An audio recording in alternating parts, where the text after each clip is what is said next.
What is going on, FA Nation? My name is Justin Fensterman, along with James Grande over here, and it's time to dominate some DFS NBA here on a Tuesday. Grandino, what's going on, my man? How are things?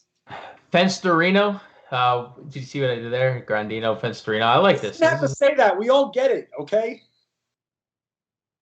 God damn, man. This is... Matt, give me someone else. Give me someone else. I'm good, brother. I'm good. Would be the first to try to fire me the last day. Let me tell you, Pemba tried at one point during Alarm After Hours. So 0 for 2 right now, James. Kind of like your bets on Alarm After Hours. But this is talking some DFS NBA here. And before we get to Ray Kuhn's playbook here, the DFS NBA playbook, which is live on fantasyalarm.com, let's go over the many injuries, because whenever it's James and I in the middle of the week, the NBA is always like, here you go, guys. Here's half the league that is currently out or questionable, including James Harden, Darren Fox, Darius Garland, Tyrese Halliburton, Miles Bridges. These are all guys that are out tonight. Gordon Hayward is still out. Victor Oladipo, OG Anunoby, Jeremy Grant, Chris Boucher, PJ Washington, Mason Plumlee, Kelly Oubre Jr., Josh Jackson, Devontae Graham, Larry Nance Jr., Serge Ibaka, Corey Joseph, Tyler Hero, Alexei Pokushevsky, Cody Martin, Jay Crowder, Wayne Ellington, Isaiah Hartenstein, Rodney McGruder, Dennis Smith Jr., Jeff Teague, Eric Paschall is out. And then for the questionables and doubtfuls, we have Kristaps Porzingis, who's doubtful. Lonzo Ball is questionable. Harrison Barnes doubtful. Draymond Green just added now questionable with a hip injury. Gary Trent Jr. is doubtful. Frank Jackson is questionable. Steven Adams questionable. Hamidou Diallo questionable. Maxi Kleber questionable. Cameron Payne questionable. Patrick Beverley could be making his return here. He is questionable. Andre Iguodala is also questionable. And if you notice, a lot of Pistons mentioned in that report, my man. Yeah, a lot of Pistons per usual, and it's something we talked about yesterday. That's one of the teams we have to pay attention to. We should probably pay attention to the Thunder as well, leading up to roster lock. Fancy, I just want to point something out. I never thought I would see this come across my Twitter feed once ever again. I thought Anderson Varejao signing I thought that was a late April Fool's Day joke. I don't know if you saw, they posted a picture of him signing his contract today.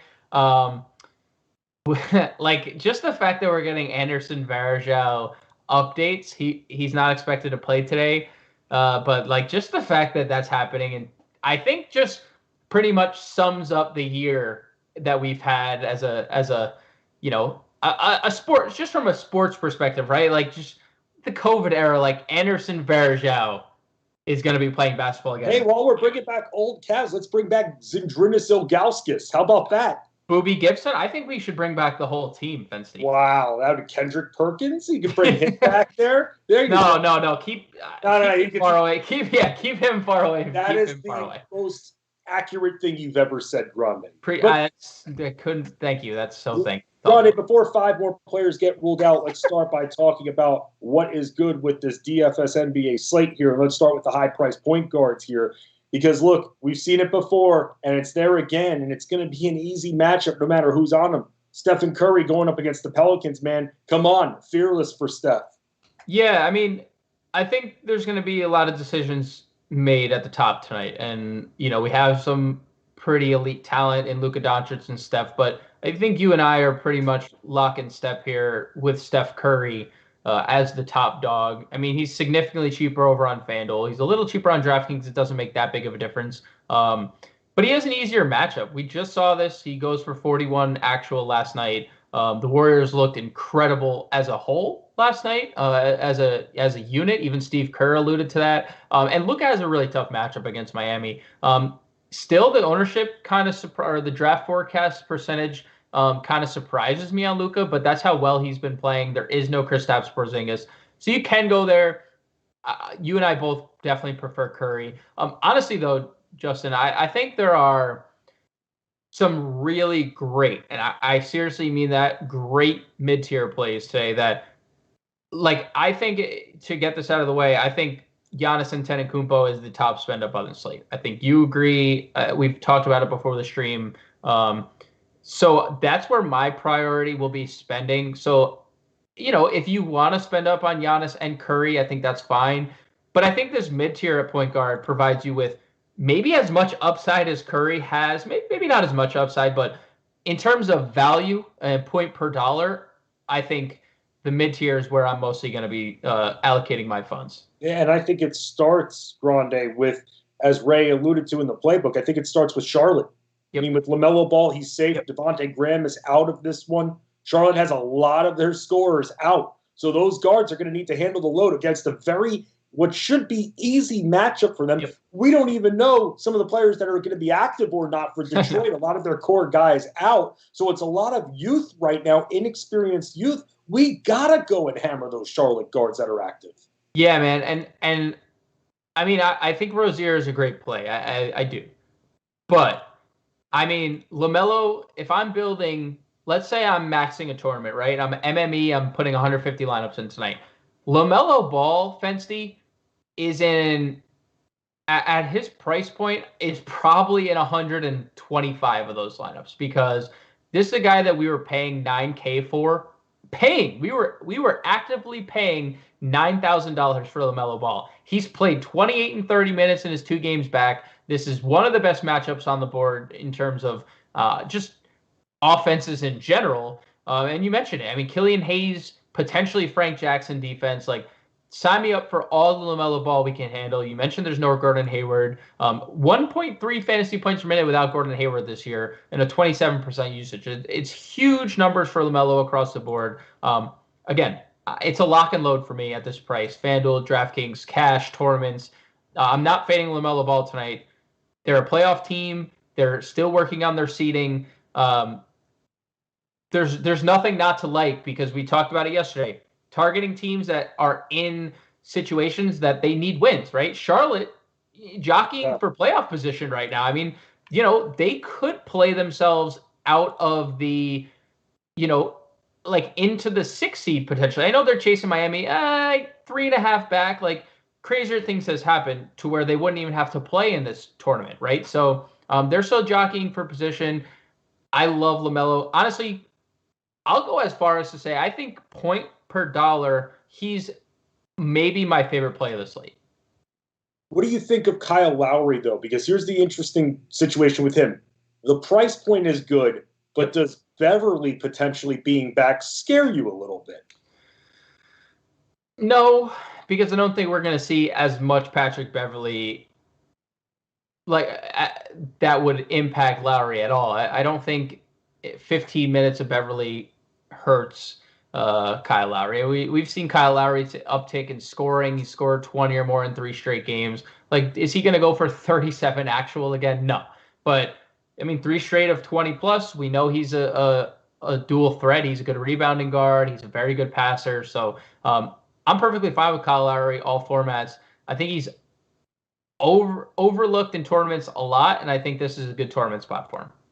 Looking at a couple of more of these guards here, I mean, again, we're going to be talking a lot of Detroit tonight. I know it's boring, it's not fun, but unfortunately, that's where your value is going to be with half the team out. So that leads me to this question. As an ultimate punt play, if Jackson gets ruled out, can you go with Saben Lee in a few tournament lineups? Yeah, I think it's interesting because, we've seen Dwayne Casey turn to Saben Lee before. He started a whole bunch of games when Killian Hayes was out, and post DeLon Wright trade, injury to DeLon Wright, and then he was traded. Yeah, I mean, I don't think that's crazy. Look, he's 3K, Fancy, right? So let's say Saben Lee. It's not easy that we have a 3K guy that should be running into 20 minutes regardless tonight. Yeah, right. But if he's out, if Frank Jackson is out at this point, I mean, you're looking at potentially, 25, 28 minutes from this guy. Yeah, I think that's a great point. And in that situation, like, let's even go a step further and say Saben Lee was a starter, because they're missing everybody, right? They are missing literally everybody. Right. Let's say Saben Lee started tonight. I mean, you have to play him. You have to. Like, you don't really have a choice. He's 3K. Then it's a situation where it's like, man, I could play Curry, Giannis, LaMelo. I could play Luka, Giannis. I could play Luka, Curry. So, yeah, I think it's a great call. I think Saben Lee stands out especially if Frank Jackson sits. Probably even in a scenario where Frank Jackson plays, Saban Lee's probably still viable because they only have 3 guards. Well, I guess Servidis Yes. is an option as well, but I mean he hasn't played more than 8 minutes in a game, so yeah, I'm with you in Saban Lee, and I think the masses will look at Killian Hayes, but I think we shouldn't overlook Saban Lee. I think that's a great call. Yeah, we shouldn't overlook DeLon Wright either because with 100%. Halliburton along with Fox, you talk about a great matchup. Again, a lot of good value on this mid-sized slate, especially in that Sacramento OKC matchup and that Charlotte Detroit. So you're going to be able to get that Giannis lineup in, and you're going to be feeling good about it. You're not going to have a lot of dart throws there. You're going to have players that are going to be playing over 20 minutes. This is the time of the season where we're always saying now's a great time to take advantage. Rotations are opening up, more room for error on your lineup building. So that's why it's very important this time. Let's move on to the 2s here because someone that you were talking to me about, even though we've kind of the NBA team here at Fantasy Alarm, we're shying away from attacking Phoenix. How you feeling about Mr. Sexton tonight with no Garland? Look, man, yes, it's tough to attack Phoenix. They're a great team, right? They are serious contenders in the West. They are serious championship contenders. And look at what the Chris Paul factor is pretty real, huh? But there's no Darius Garland, and this is a guy who is the leader in usage rate on this team with Garland off the floor. He's the leader in fantasy points per minute with Garland off the floor. He plays 35 minutes if it's a 25-point loss. Like they just run him out there. They let him get his shots up. He's been contributing elsewhere. The price point isn't our favorite thing, but he's averaging 41 fantasy points over his last 5 games. There's and let me say this, shooting guard is definitely the worst position on the board. It was, if you're playing on FanDuel, it's tough, man. It's tough to get 2 of these guys in. So I expect Sexton to garner a bunch of ownership due to that fact. Like, he's playing well. He's going to play a bunch of minutes. There's no Garland, and the position scarcity is real. So, yeah, I think Sexton's fine for all formats here. You like Sexton better in a tougher matchup or Devin Booker, who has other guys with him, in an easier matchup? I mean, the problem is Phoenix isn't going to play Devin Booker if this game gets out of hand, right? And seen him up 30 in a game recently, so right. And we're paying the same shocking thing. Yeah, and we're paying the same price for Sexton, who we know is going to play 35 minutes, right? And I'm with you. Obviously, in almost every situation, I would rather have Devin Booker in the easier matchup. But if Phoenix is up 20 at half or 20 headed into the 4th, we're not seeing Devin Booker again. Colin Sexton's going to check in and play some more. So I think Booker is a tournament play. If you even want to do a tournament stack with Booker and Sexton, somehow Cleveland keeps this game close, you could be in a really good spot in tournament. So I think, they're both good tournament options. I think Sexton I trust a little bit more in cash games. Yeah, I'm sorry I'm giggling. I just read the Hornets starting lineup. I saw it too. I know I saw it too. It is so bad. It's so horrible. Bad. Let me read you this lineup. This is what we're talking about right now. And this is a team that's fighting for their lives right now. Yep. They are putting out the Hornets tonight. No surprise here. Ball and Rozier. But then you've got Caleb Martin, Jalen McDaniels, and Bismack Biyombo. That is their front court tonight. Okay? We know where we're looking on the other side of that matchup, Grande. I can't stress it enough. Like, I just don't. The Martins are just so confusing. Like, I know Cody's out. Yeah. But, oh my God. Like, Caleb Martin hasn't been in the rotation in 4 games. He's and not now it's like. Play a lot. No way he plays a lot. He starts and then probably gets put on the bench for a decent amount of the time. You really think they need the size at this point? They do a lot of weird things, man. They do a lot of weird things. Like, he was just in the rotation 4 games ago. Then it's Cody. Cody's out. Now Caleb's going to be back in the rotation. But maybe it's actually Cody. Can we confirm? Caleb's like, Cody, can you play for me tonight? I'm injured.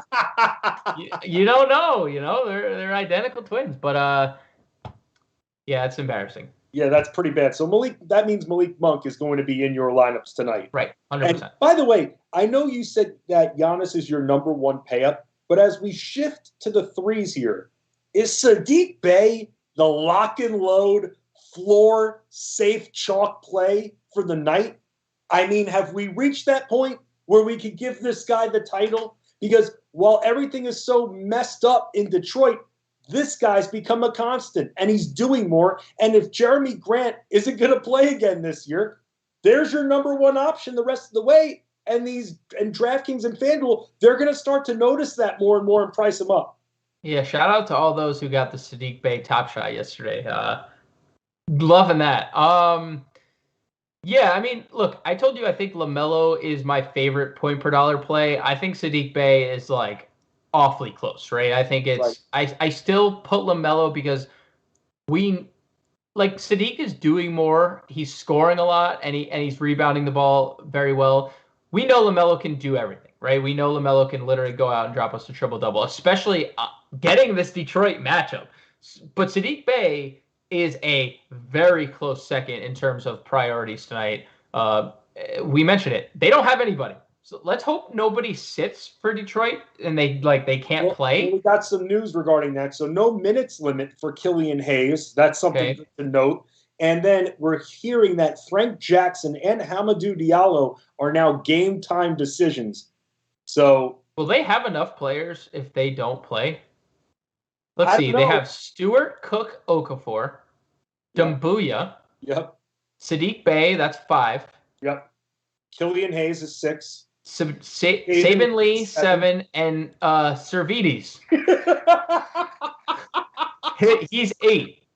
So I guess they could both those guys could technically sit because they have Servidis as their 8th guy. Anyone in the 6K range tonight, okay? You're going down in the dumps to find these Detroit guys tonight who are active, and the Charlotte guys, too, who are active. We've talked a lot about that. Because we've talked about so much value, who do you like best? Because now we can break the bank a little bit. So at threes, when you've got Kevin Durant there, and you've got guys like Kawhi and even Chris Middleton, I mean, who do you like tonight? I mean, Durant is the chalk play. He's the obvious choice here. He's been phenomenal. We just saw this matchup. He goes for 42. He's put up 60-plus fantasy points in 2 straight. So Durant's the obvious option. I haven't played Jimmy Butler. I don't feel the need to play Jimmy Butler. I think it's fine for a tournament pivot. But when Bam's healthy, Bam does a lot of the same things Jimmy Butler does, if we're being honest. And I think they're a great real-life duo.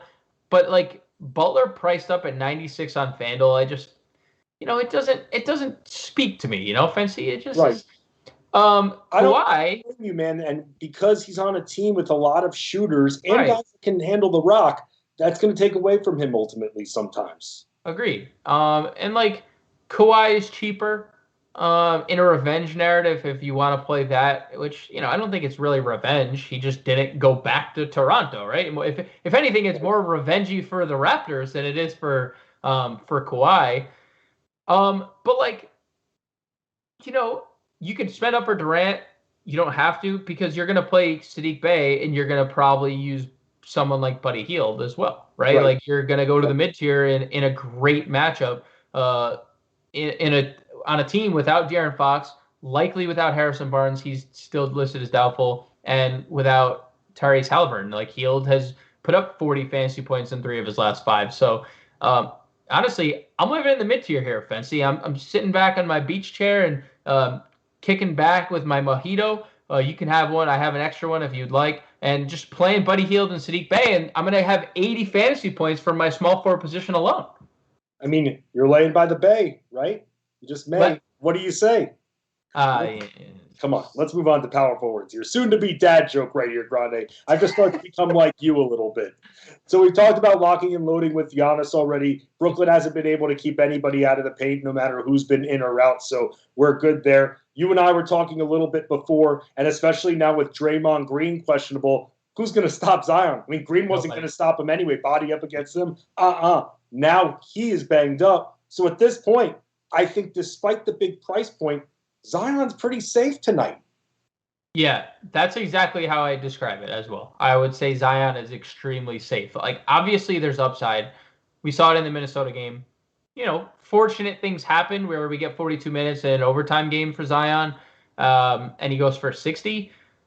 But, like, with Lonzo, so I actually think that there is a case to be made Zion would become one of the best plays of the slate if Lonzo sits, because we've seen it, Fancy. We saw the elevated play, especially in the assist category when Lonzo was out most recently. So Zion would become one of the best plays overall, I think, if Lonzo ends up sitting.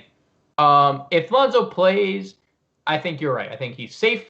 You can plug him into cash games, and you can move on.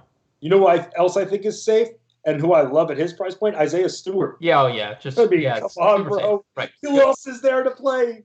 They don't want Mason Plumlee anymore, man. They might as well. Detroit should just say it. We're not playing Jeremy Grant anymore. Right. We're not playing Mason Plumlee anymore. Just say it. Yep. It's enough of this already. We're not going to get it. I'm tired every single day going into our NBA projections and having to wonder, oh my God, are they going to play? I'm sick of it. Get fined. Who cares? You make millions. You'll get fined. Just please help us out a little bit, Detroit. Say they're done for the year. Save us a little bit of time instead of going on this crazy Mario Kart style race to see who's going to play and where we can find value. Okay, I'm done. Fancy, they're just here so they don't get fined. Yeah, okay, except they still get fined, and they will continue to get fined. So let's move on to some other power forwards. I mean, someone who's recently come back, and we finally have seen him exceed the 30-minute mark, Marvin Bagley. And this is a situation where they have Sacramento the ability to play him and extend him because, like you've mentioned before, Harrison Barnes still doubtful in this one. Yeah, the Fancy, I don't know if you saw, and you know how much I love minute restrictions and minute limits, but he was on one the other night. He was on a strict limit to about 21 to 25 minutes. It was strict. It was, they weren't going to, oh, wait. He played 34 freaking minutes, huh? Yeah, some freaking minutes limit. And this is what I'm saying. Like, you just can't trust, like, these coaches all lie. They all lie about their minutes and how they're handled. Look, Marvin Bagley is a great play. He's going to be very popular. I will warn you, he is foul happy, and he has a very talented offensive player on the flip side of things in Darius Bazley that could get him in foul trouble. And he's very volatile. So I think Marvin Bagley, for as chalky as he's going to be, I even have him in my starting five today. I think he's more of a tournament play. I get it. If you want to put him in cash, that's fine. I would just, when it comes to Marvin Bagley, handsy, very volatile tournaments for me. Understood. We mentioned McDaniels already. He will start for Charlotte tonight. And again, no PJ Washington in this one. And something that we were talking about a little bit earlier, Cody Zeller. They're not putting him in their rotation. They're not going to extend him as much as possible. I mean, at some point, someone's got to get minutes, but they have other options that they'd rather go to. They're going to start Biyombo tonight. Let's talk about some of the other centers that are on this slate. You mentioned Bam before, especially with both of the potential starting big men for Dallas banged up. Porzingis unlikely to play in this one. I think all systems a go for Adebayo. But how do you feel about some of the value options? Let's start with maybe a Khem Birch. Yeah, I think center is actually the center and shooting guard were the two positions that I think we actually had to think about. I think point guard was pretty easily. I think small forward, you have Hield and Sadiq Bey if you want to. You could just spend down there. Power forward, you have Giannis, Zion, and some value in Isaiah Stewart. Center, though, is tough. And I agree. I think Khem Birch is the one that stands out the most. Now, in DraftKings, you can play Isaiah Stewart. He's a center on DraftKings. But Khem Birch has been really good, man. I mean, outside of that Lakers game, which he put up 18, including that Lakers game, he's averaged 32 fantasy points over his last 6, Fancy. And that's including the dud he put up against the Lakers. And, we've gotten 2 double-doubles over his last 4. We've gotten 9 or more rebounds in 4 straight. We've gotten, double-figure scoring in 4 of the last 5. Khem Birch has come to Toronto and been excellent for them. And, he's going to see at times DeMarcus Cousins, who's entered the rotation. He's going to see a Ivica Zubac, who, it's kind of not the most mobile center in the world. So let's be real. Until Serge Ibaka comes back, whenever that may be, I've seen reports that he has been practicing, but it's just been a slow process. Until he comes back, you can go after this front court. Agreed. Midcourt, stay away from. You don't want to attack Kawhi and Paul George. Front court, that's a different area. He's James Grande. Give him a follow on Twitter at _real_Grande. Give me a follow at Fensty Sports. I'm sorry for yelling before, but had to get it off my chest. And who better to talk to than our family here at FantasyAlarm.com? Detroit, I'm watching you. Let's all dominate. There's no other option. Let's just win.